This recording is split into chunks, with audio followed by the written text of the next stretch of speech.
राजा राम का आदेश अटल है लक्ष्मण। तुम सीता को अयोध्या की सीमा से दूर वन में छोड़ा।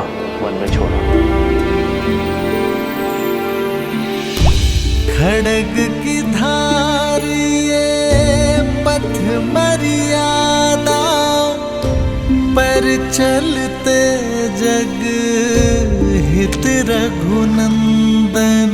राम सिया राम सिया राम सिया राम, राम सिया राम सिया राम।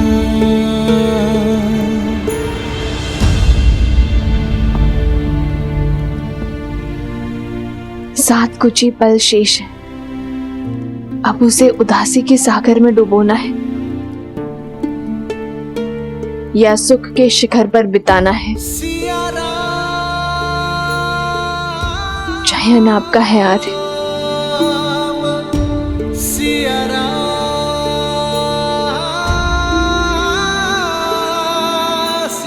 बैठो सीते।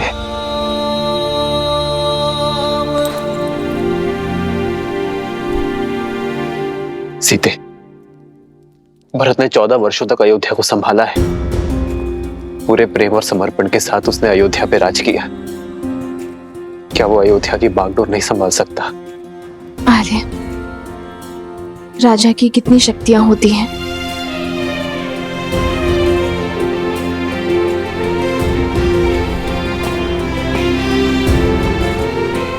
समय की व्यथा को यह प्रश्न शोभा नहीं देता सीते। ये मेरे प्रश्न का उत्तर नहीं है आर्य। एक राजा की 3 शक्तियां होती है सीते। गुरु और ऋषि राजा के प्रण शक्ति होते हैं। न्याय और विद्या राजा की मन शक्ति होते हैं। सेना संपत्ति राजा की देह शक्ति होती है।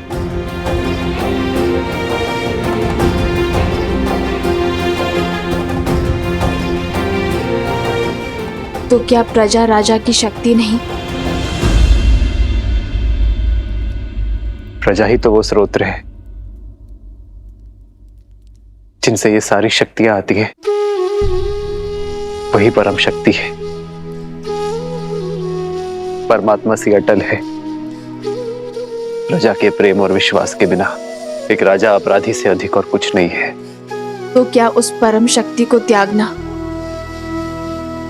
अपमान नहीं? जिसने सब कुछ दिया, क्या उसे बिना आश्रय छोड़ जाना द्रोह नहीं होगा आर्य? जब जनकपुर में आपके पग पड़े थे, तब ऋषिया श्री रंगा ऋषि ने कहा था कि आप नए युग का आरंभ है। शत्रुओं का नाश कर प्रजा के आज की रक्षा तो हर प्रतापी राजा करते हैं, किंतु पूजनीय वो होते हैं जो नए समाज का निर्माण करें, प्रजा को उज्जवल कल का उपहार दे। ये संसार आपको युगों युगों तक पूजेगा और आपके कारण मेरी भी आराधना होगी, किंतु केवल तब जब कर्तव्य और सुख के संघर्ष में हम कर्तव्य को चुनेंगे, सुख को त्यागेंगे। राज्य आपका कर्तव्य है आर्य, और सीता आपका सुख।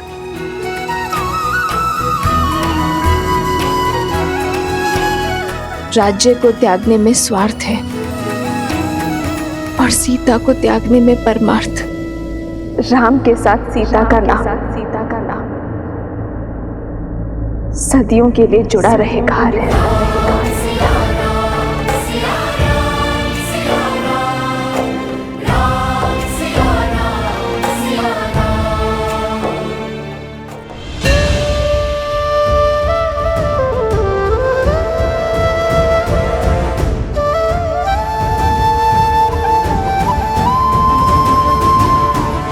बदली पवन बदली मन धारा, बुरी सोच का खेल है सारा। छूटा ना वनवास ये पूरा, मर्यादा का समर अधूरा कैसे करे हमार ये राम सिया राम सिया राम सिया राम।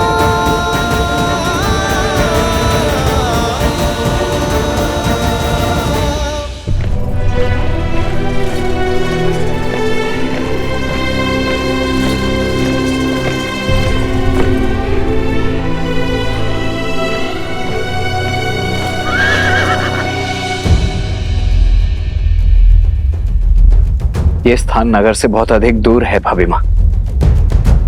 क्या मैं यहीं आप नहीं लक्ष्मण भैया, यहाँ की वनस्पतियां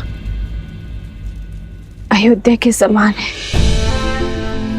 यहाँ के स्थल जलवायु में अधिक अंतर नहीं है। आप रथ आगे बढ़ाइए, गंतव्य भी दूर है। जो आ गया भाभी माँ।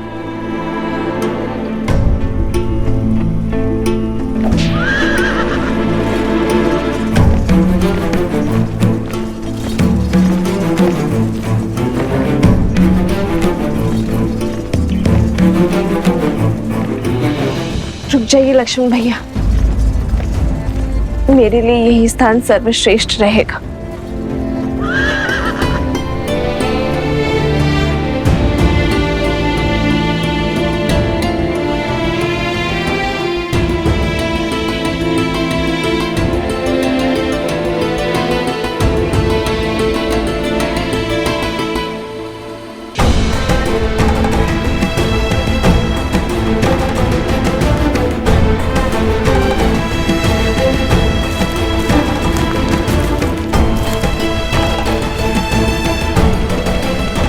ये वन तो अत्यंत घना है भाभी माँ। यहाँ तो संकट भी 100 गुना अधिक होगा। संकट की चिंता नहीं है मुझे लक्ष्मण, क्योंकि मैं वनवास को जा रही हूँ। संन्यास का नियम कहता है कि दृष्टि की सीमा से परे परिवार को, स्वर की सीमा से परे मित्र को और स्मृति की सीमा तक शत्रु को रखना चाहिए। मुझे अयोध्या की स्मृति की सीमा से परे जाना ही होगा लक्ष्मण भैया, ताकि अयोध्या की प्रजा को राजा राम पर पूरा विश्वास हो जाए। नहीं, क्यों भाभी माँ? मुझे समझ नहीं आता, मुझसे इतना बड़ा पाप क्यों करवाया भैया ने? 14 वर्षों तक मैं आपके दुखों का साक्षी रहा हूं। एक राजा रानी को असहाय होकर वन वन भटकते वनवासियों का जीवन जीते देखा है मैंने। भांति भांति के कष्टों को सहते देखा है। उन्हीं कष्टों की अग्नि में आपको पुनः झोंकने का कार्य मुझे ही क्यों दिया गया?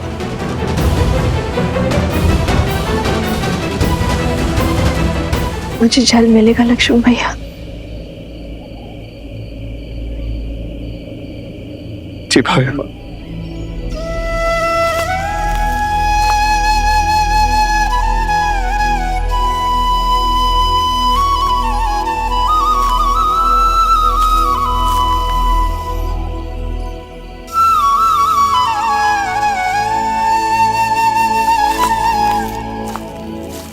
लीजिए भाई।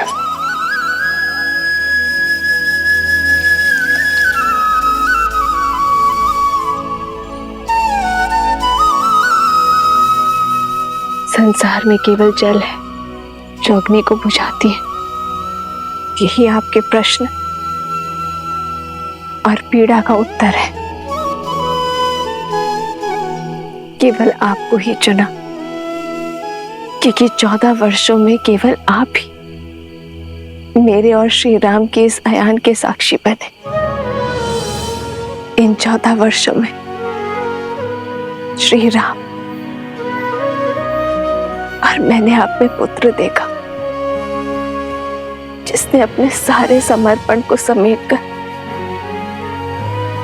अपनी भाभी माँ के चरणों में रख दिया।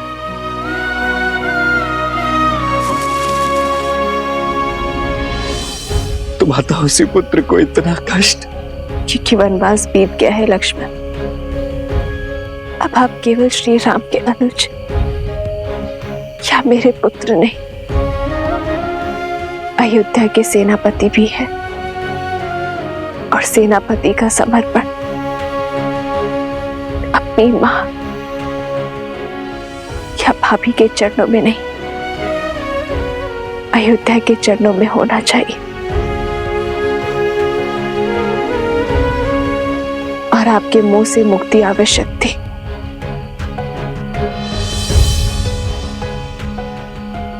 सेनापति का पद पाकर भी इतना बड़ा पाप करने का साहस नहीं जुटा पा रहा हूं मैं भाभी मां।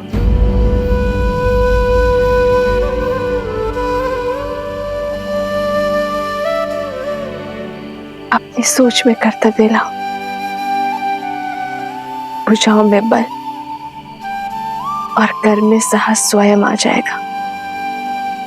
राजा की आज्ञा का पालन करना आपका धर्म है और मेरी भी यही इच्छा और आज्ञा भी है। स्मरण रखिएगा भैया, मैं रहूं या ना रहूं, मेरा आशीर्वाद सदा आपके साथ रहेगा।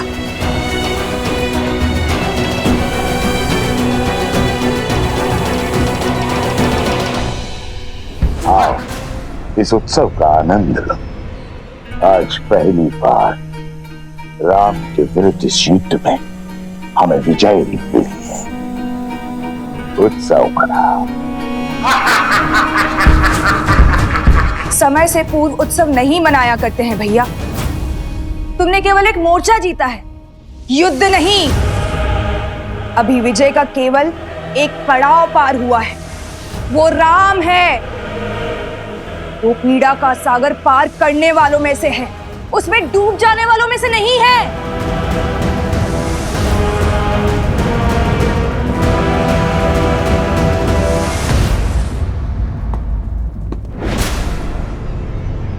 राम, तुम्हें क्या लगता है प्रिय बहन, सहस्त्रमुख रावण ये नहीं जानता।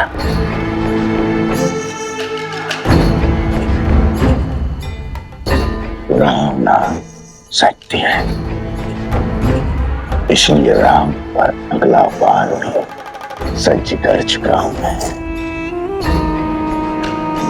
सदा सदा के लिए उससे सुख और शांति छीनने की योजना बना चुका हूं मैं। और ये उत्सव उस योजना के प्रारंभ का शंखनाद है। रात्रि के अंधकार में डूब जाने दो अयोध्या के सूर्य को। प्रचंड त्राहि मचा देने वाले मेघों से भर जाने दो अयोध्या का आकाश। मनाने दो मुझे राम की हार का त्योहार, क्योंकि कल ये युद्ध खड़ा होगा अयोध्या के हर घर के द्वार।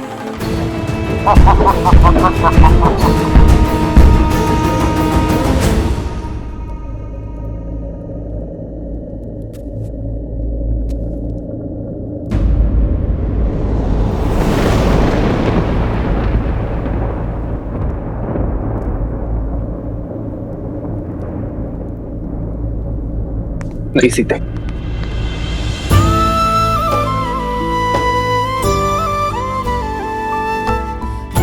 कर्तव्य के लिए प्रेम का त्याग, मैं विवाह में दिए वचनों का खंडन नहीं कर सकता।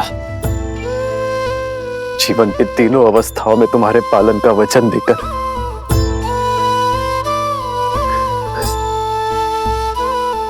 तुम्हें अकेले वन में नहीं छोड़ सकता मैं सीते।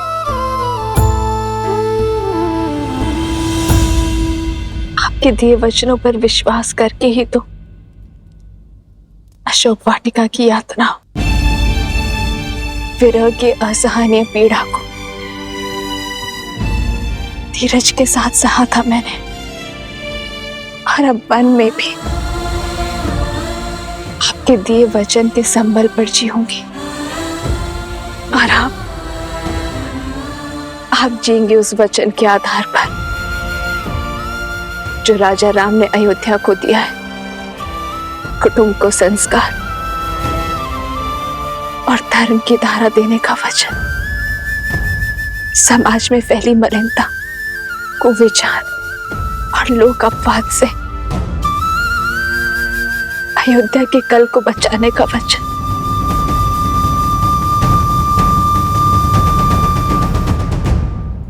राह तके हैं विकल ये नैना, राह मिलन की राम भी ढूंढे, सिया बिना कोई राग न गूंजे। सिया राम, सिया राम, सिया राम, सिया राम, सिया राम, सिया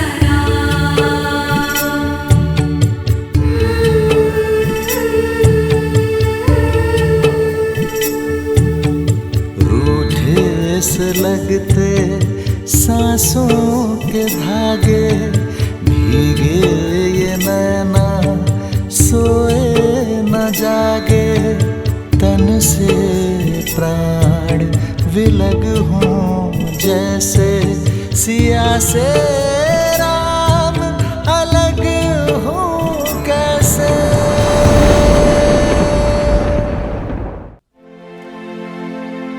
आप ही ने कहा था ना कि राम राज्य को लाने में समय लगेगा, लंबे समय तक प्रयास करना होगा।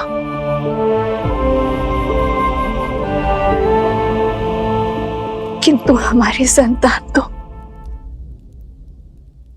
शीघ्र ही इस जीवन में आ जाएगा। यदि इस पर भी दूषित होने का लांछन लगा तो, लोक अपवाद की छाया पड़ी तो क्या हमारे पूर्वज हमें क्षमा कर पाएंगे? आर्य, क्या इस अपराध के लिए आप स्वयं को क्षमा कर पाएंगे? आर्य,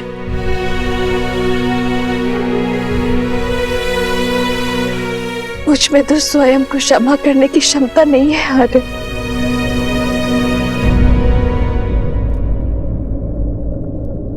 ठीक कहा सीते तुमने।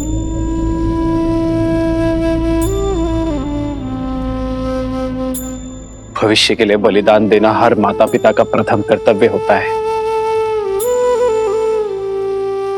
किंतु ये बलिदान केवल तुम ही क्यों दोगी सीते? किसने कहा रे कि ये बलिदान का दंश केवल मैं भोगूंगी? जितनी अधूरी वन में श्री राम की सीता होगी, उतने ही अधूरे अयोध्या में सीता के श्री राम होंगे। ये यज्ञ है आर्य, जिसमें हम दोनों वेदी के दोनों ओर बैठे कर्तव्य कर्म की आहुति देंगे। राम सिया राम जय जय राम, राम सिया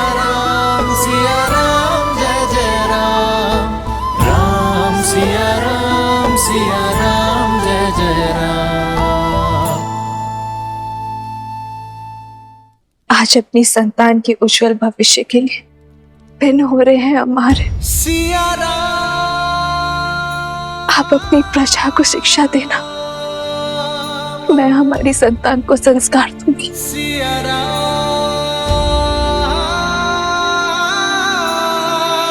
सिया राम। किंतु मुझे पूरा विश्वास है हमारी नीति शुभ है, इसलिए नियति हमारा मिलन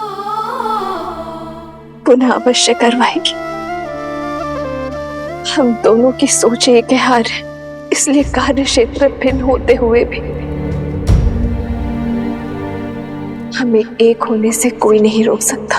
जन्म जन्म का है ये संगम, राम रतन सीता वह